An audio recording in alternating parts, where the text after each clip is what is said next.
So dear listeners, in our previous lecture, we discussed regarding spreading coefficient.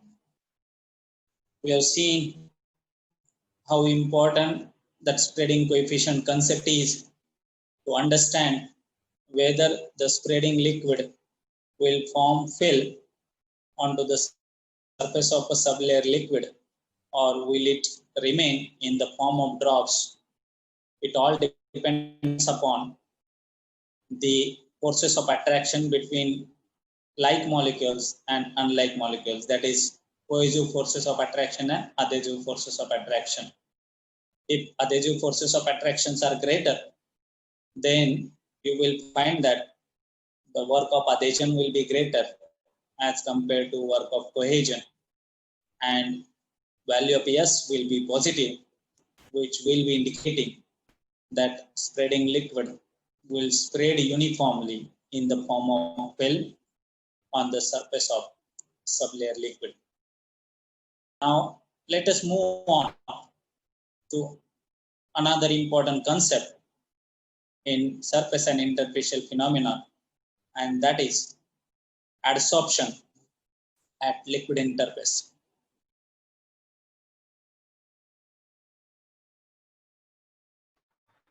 So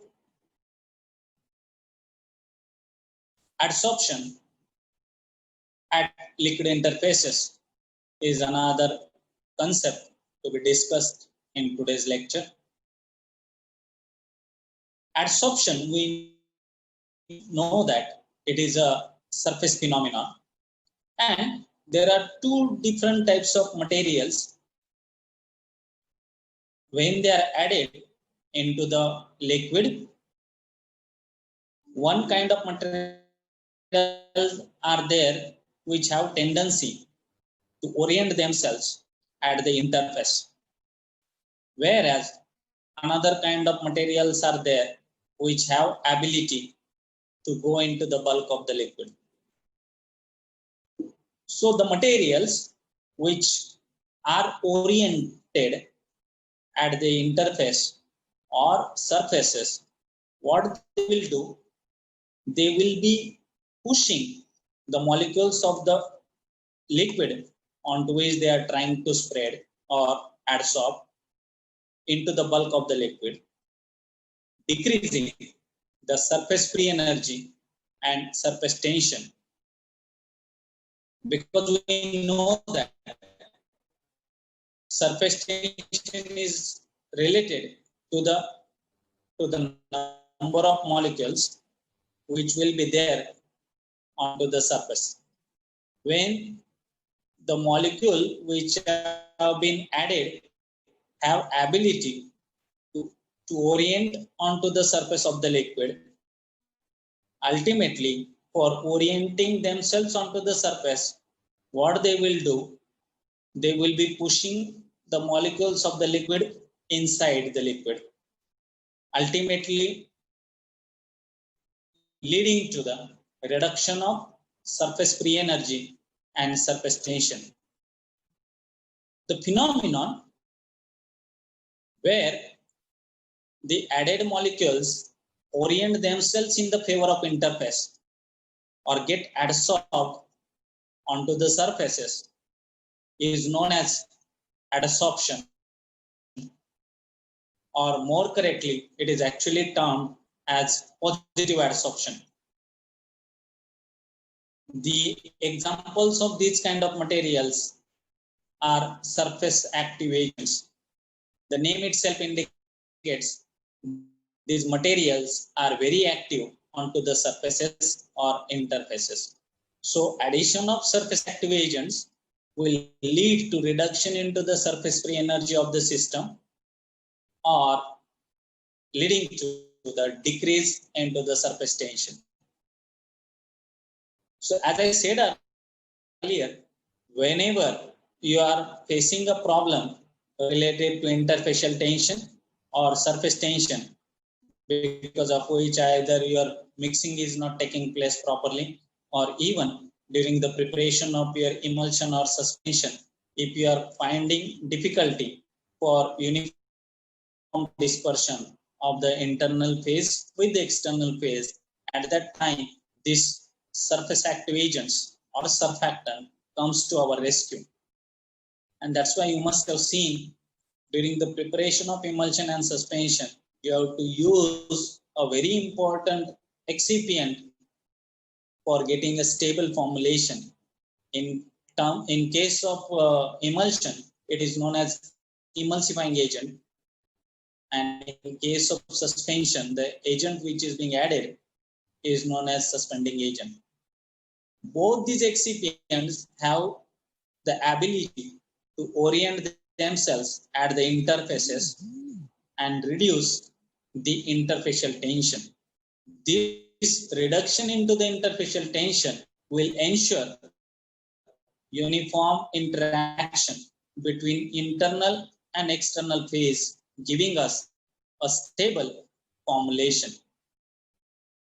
So these materials which gets adsorbed onto the surface or interface, they are known as surface active agent, and this phenomenon of their adsorption in favor of interface is known as positive adsorption. Other materials like your inorganic electrolytes, when they are added onto the surface of a liquid, they go into the bulk of the liquid. So they favor the bulk of the liquid. So it is very much opposite to that of what happens on addition of surface active agent.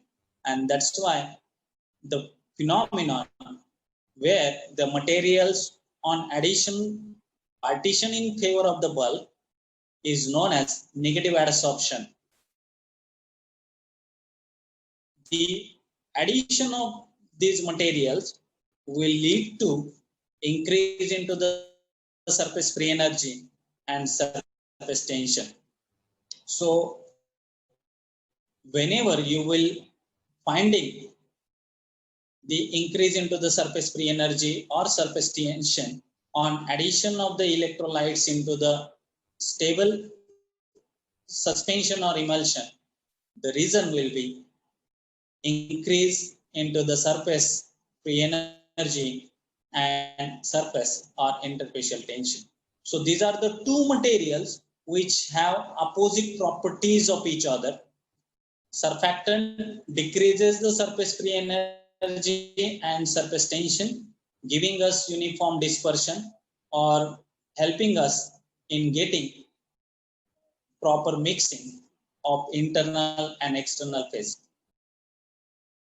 Opposite to that, addition of inorganic electrolytes or salts will lead to increase into the surface free energy, leading to the increase into the surface tension,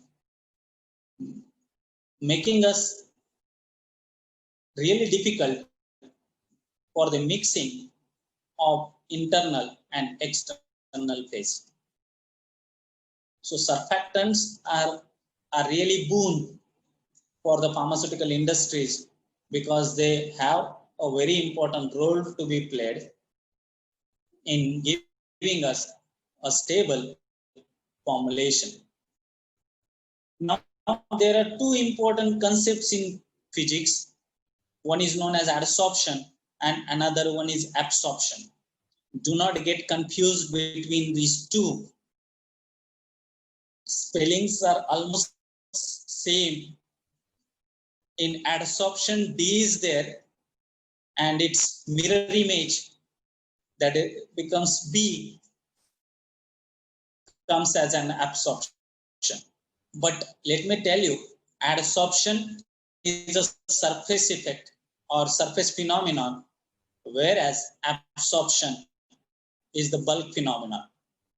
Taking up of water by a sponge is absorption, where water is being absorbed inside the sponge, whereas concentrate adsorbing alkali molecules on the surface of the clay or activated charcoal is adsorption.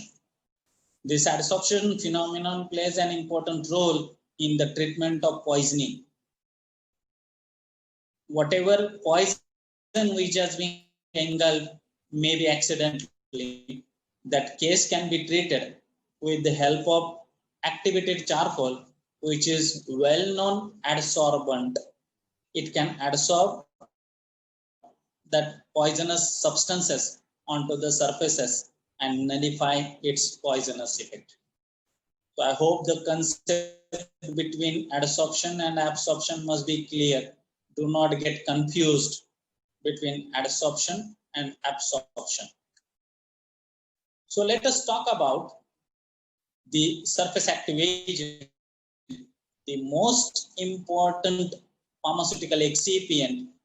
And let me tell you, because of their applications in pharmaceutical industries, they have multi-fold of applications in pharmaceutical industries in formulations and development of various dosage forms. They have been classified under various types. Their classification is also of different types. Classification based on the charges which are there onto their surface. Classification on the basis of their application. So we will discuss about this most fascinating molecule or excipient which we have in pharmaceutical industries, that is surface activation or surfactant. In our next lecture, we'll be talking in detail about the classification of surfactants. There are different ways of classifying surfactant. We'll be talking about the examples of each and every type of surfactant, and then we'll be discussing about critical micellar concentration or CMC. Thank you. Thank you very much.